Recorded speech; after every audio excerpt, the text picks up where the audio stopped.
Hello നമസ്കാരം. നമുക്ക് ഇന്നത്തെ പത്രമാറ്റിൻ്റെ കഥ കേൾക്കാം. അതിന് മുന്നേ എൻ്റെ സ്റ്റോറി മീഡിയ എന്ന ചാനൽ ആദ്യമായിട്ട് കാണുന്നവരാണെങ്കിൽ ഒന്ന് സബ്സ്ക്രൈബ് ചെയ്ത് ബെല്ലൈക്കണൊക്കെ ഒന്ന് അമർത്തി ഒന്ന് ലൈക്കൊക്കെ ചെയ്തൊന്ന് സപ്പോർട്ട് ചെയ്യുമോ പ്ലീസ്. അപ്പോൾ കഥയ്ക്ക് വരാം. അപ്പോൾ നമ്മുടെ നന്ദു പോയിട്ട് ഇങ്ങനെ ആ സ്ത്രീയുടെ പെറ്റീഷൻ്റെ ഇതിൽ പോയി വിളിച്ചും കൊണ്ട് വന്നിരിക്കുകയാണ് അവളുടെ ഭർത്താവിന്. അവിടെ ഒരു അടി കലശലൊക്കെ കഴിഞ്ഞിട്ടാണ് അയാളെ പിടിച്ചും കൊണ്ട് വരുന്നത് കേട്ടോ. നന്ദു എല്ലാവരും നല്ല അടിച്ച് പപ്പടാക്കുന്നുണ്ട്. അവസാനം അയാളെ പിടിച്ച് വലിച്ച് കൊണ്ടുപോവുകയാണ്. വണ്ടി കയറ്റി കൊണ്ടുവരുമ്പോൾ അവിടെ കൂടി വേറെ 3 പേരുണ്ട്. ഇയാളെ കൂടാണ്ട് 3 പേരും കൂടെ ഉണ്ട്. അപ്പോൾ അവന്മാരും അറിയാം ഇത് ആണാണോ എന്തൊരു അടി അടിച്ചത് അവർ എന്നിങ്ങനെ പറയുകയാണ് കേട്ടോ.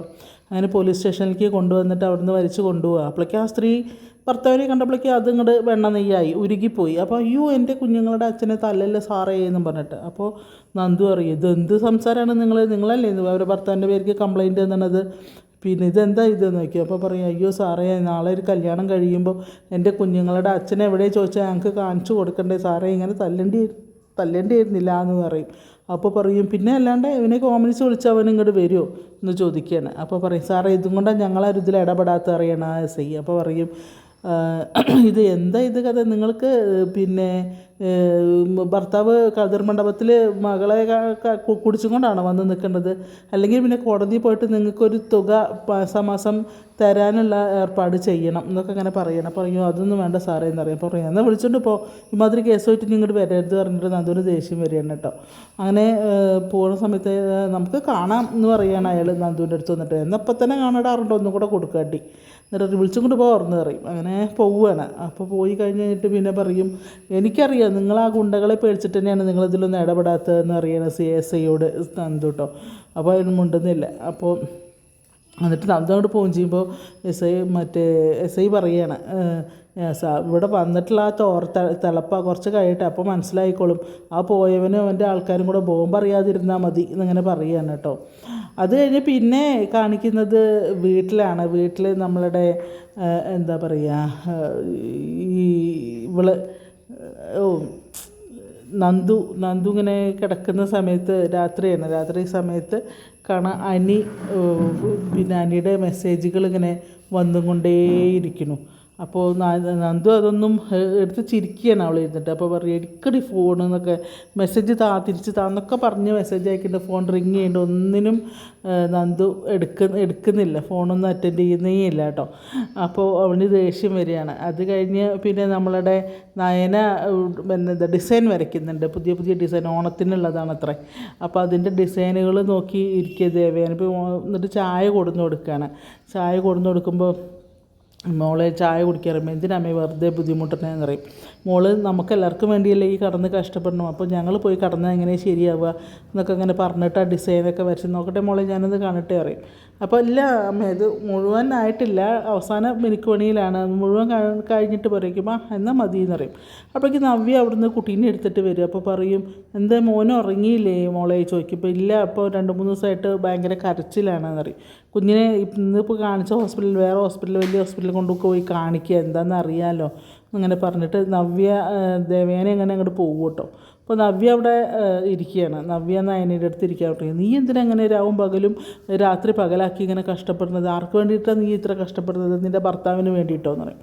അപ്പോൾ പറയൂ അതല്ല ചേച്ചി ഞാൻ ഈ കഷ്ടപ്പെടുന്ന എല്ലാവർക്കും കൂടെ വേണ്ടിയിട്ടാണ് എന്ന് പറയും. അപ്പോൾ എല്ലാവർക്കും കൂടെ വേണ്ടിയിട്ടില്ല, നീ നിൻ്റെ ഭർത്താവിനെ ഇതാക്കാൻ വേണ്ടിയിട്ടാണ്. എന്തൊക്കെ ചെയ്തിട്ടുണ്ട്, അയാൾക്ക് കല്യാണത്തിൻ്റെ മുന്നേ ഒരു കുഞ്ഞുണ്ടായിട്ട് നീയല്ലാണ്ട് വേറെ ആരും ഇത് കണ്ടുകൊണ്ടിരിക്കില്ല എന്നൊക്കെ ഇങ്ങനെ പറയും. അപ്പോൾ പറയും എന്താണ് നീ എന്തിനാണ് നിൻ്റെ ജീവിതം അങ്ങനെ നശിപ്പിക്കുന്നതെന്നൊക്കെ ചോദിക്കുക.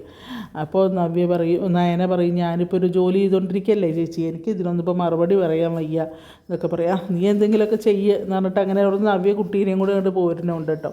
അത് കഴിഞ്ഞ് പിന്നെ നമ്മുടെ ദേവയാനി ചെന്ന് നോക്കുമ്പോൾ ജയൻ കുഞ്ഞിനെ മോളെ ചന്തുമോളെ കെട്ടിപ്പിടിച്ച് കടന്നുറങ്ങുക. അപ്പോൾ ജയൻ അങ്ങനെ നോക്കിയിട്ട് അറിയോ അപ്പൂപ്പനും മോളും നല്ല ഉറക്കാണല്ലോ, മുത്തശ്ശനും മോളും നല്ല ഉറക്കാണല്ലോ എന്ന് പറഞ്ഞിട്ട് പിന്നെ കുഞ്ഞിനെയും കെട്ടിപ്പിടിച്ച് അവിടെ കിടക്കുന്നതാണ് പിന്നെ കാണുന്നത്. പിറ്റേ ദിവസം രാവിലെ ഇതേ എടുത്തിട്ട് വേറെ ആരും ഇല്ല, ഐറ്റംസ് ആരും കാണുന്നില്ല, ഇവർ മാത്രം തന്നെയുള്ളൂ.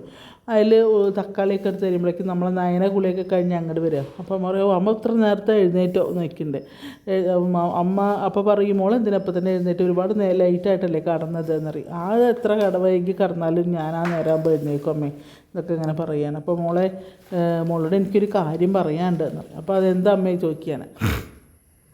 അപ്പോൾ പറയും അല്ല നിങ്ങൾ രണ്ടുപേരും നിങ്ങളുടെ കടമകൾ മറന്നു പോവാണ്. ഞാൻ മോളെ ഞങ്ങളുടെ കൂടെ കടത്തിയത് എന്തിനാണെന്നറിയോ, നിങ്ങൾക്ക് ഫ്രീ ആയിട്ടിരിക്കാൻ വേണ്ടിയിട്ടാണ് പറയും. അപ്പോൾ അമ്മ എന്താ പറയണത് ചോദിക്കുക. പറയാം അതല്ല, നിങ്ങൾക്കൊരു കുഞ്ഞിനെക്കുറിച്ച് ഇപ്പോൾ നിങ്ങൾ തീരെ ചിന്തിക്കുന്നില്ല ചന്തുമോൾ വന്നതിന് ശേഷം എന്ന് പറയും. അപ്പോൾ പറയും അപ്പം നയനൊന്നും മിണ്ടുന്നില്ല. അപ്പോൾ പറയും മോളത് ശ്രദ്ധിക്കണം കേട്ടോ, കുഞ്ഞ് നയനയ്ക്ക് അല്ല ചന്തുമോൾക്കൊരു അനിയനോ അനിയത്തിയോ വേണ്ടേ, നിങ്ങളത് ശ്രദ്ധിക്കൂ എന്നൊക്കെ ഇങ്ങനെ പറയണം. ഞങ്ങൾക്കും നിൻ്റെ നിങ്ങളുടെ ഒരു കുഞ്ഞിനെ കൽപ്പിക്കാൻ ഞങ്ങൾക്കും ആഗ്രഹമുണ്ട് എന്നൊക്കെ ഇങ്ങനെ പറയുന്നു.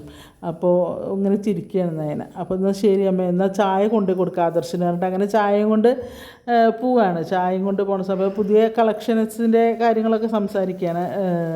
അത് കഴിഞ്ഞ് ചായയും കൊണ്ട് ചെല്ലുമ്പോൾ ആദർശ് ഈ നയന വരച്ച് വെച്ച അത് നോക്കുകയാണ്, എന്താ പറയുക ഡിസൈൻ നോക്കുകയാണ്. അപ്പോൾ പറയും നല്ല ഡിസൈനാണ് നീ വരച്ചത് എന്ന് പറയും. അപ്പോൾ ആദർശേട്ടന് ഇഷ്ടമായി വയ്ക്കുമ്പോൾ പിന്നെന്താ ഇഷ്ടമാവാതെ, വിഷുവിനെ പോലെ തന്നെ നമുക്ക് ഓണം നമുക്ക് തൂത്ത് വാരണം. അപ്പോൾ അത് നമുക്ക് തന്നെ കിട്ടും. ഇത് നമ്മളുടെ എതിർ ജ്വല്ലറിക്കാരൊക്കെ നമ്മുടെ അടുത്ത് പോലും വരാത്തത്ര ഉയരങ്ങളിലേക്ക് നമ്മൾ പോയിക്കൊണ്ടിരിക്കുകയാണ് എന്നൊക്കെ ഇങ്ങനെ പറയണേ.